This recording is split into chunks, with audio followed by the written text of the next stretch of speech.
দ্রুত ফুরোচ্ছে যুক্তরাষ্ট্রের অস্ত্র ভান্ডার, দুশ্চিন্তায় পেন্টাগন। The Washington post. চলমান ইরান যুদ্ধে বেশি পরিমাণ টমাহক ক্ষেপণাস্ত্রের ব্যবহারে দুশ্চিন্তায় পড়েছেন পেন্টাগনের কর্মকর্তারা।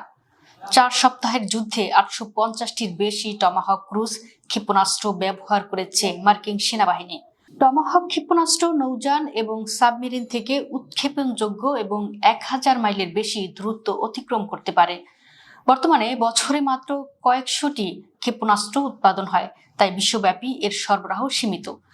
আধুনিক টমাহক ক্ষেপণাস্ত্র 2004 সাল থেকে ব্যবহৃত হচ্ছে, যা জিপিএস ও স্যাটেলাইটের মাধ্যমে লক্ষ্য নির্ধারণ করতে সক্ষম। পেন্টাগনের কর্মকর্তাদের মতে, মধ্যপ্রাচ্যে টমাহক ক্ষেপণাস্ত্র সংখ্যা এখন চিন্তার বিষয়। যথাযথ ব্যবস্থা না নিলে দ্রুতই স্টক শেষ হয়ে যেতে পারে।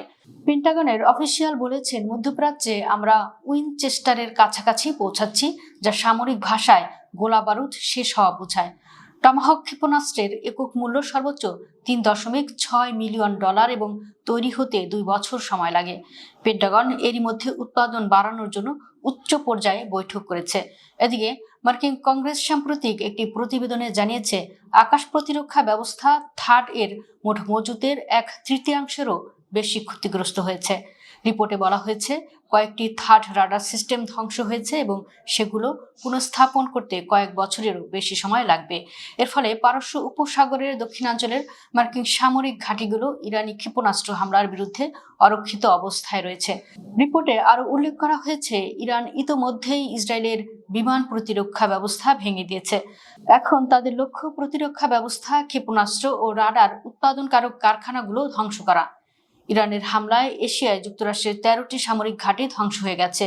মার্কিন প্রভাবশালী সংবাদ মাধ্যম দ্য নিউ ইয়র্ক টাইমস এক প্রতিবেদনে এই তথ্য জানিয়েছে। ঘাঁটি ছেড়ে মার্কিন সেনারা এখন অস্থায়ী শিবিরে আশ্রয় নিচ্ছেন বলেও প্রতিবেদনে উল্লেখ করা হয়েছে। নিউ ইয়র্ক টাইমসের প্রতিবেদনে দাবি করা হয়েছে যে 13টি সামরিক ঘাঁটি ধ্বংসের কথা বলা হচ্ছে। তার মধ্যে কুয়েতে থাকা মার্কিন ঘাঁটিগুলো সবচেয়ে বেশি ক্ষতিগ্রস্ত হয়েছে বলে দাবি করা হয়েছে। প্রতিবেদনে উল্লেখ করা হয়, কুয়েতের পোর্ট সুয়াইবা, আলী আল সালেম বিমান ঘাঁটি এবং বুয়েরিং সামরিক ঘাঁটি পুরোপুরি ধ্বংস হয়েছে। উল্লেখ্য, যুদ্ধের শুরু থেকেই উপসাগরীয় অঞ্চলের দেশগুলোতে থাকা মার্কিন ঘাঁটিগুলোতে একের পর এক হামলা চালায় ইরান।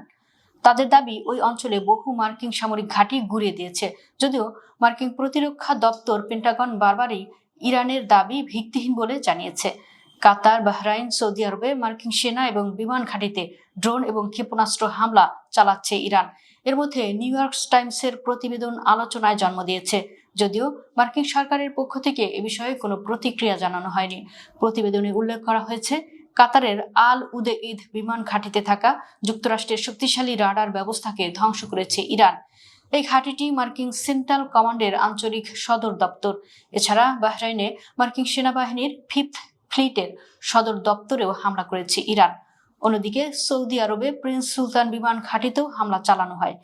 নিউ ইয়র্ক টাইমসের প্রতিবেদনে আরো বলা হয়েছে, ইরাক এবং আফগানিস্তানে যুদ্ধের সময় উপসাগরীয় অঞ্চলে এই সেনা ঘাঁটিগুলো তৈরি করেছিল আমেরিকা। কিন্তু এই হামলা স্পষ্ট করে দিয়েছে যে ইরানের অত্যাধুনিক ক্ষেপণাস্ত্রের নিশানা আটকানোর মতো পরিকাঠামো ছিল না ওই সেনা ঘাঁটিগুলোতে।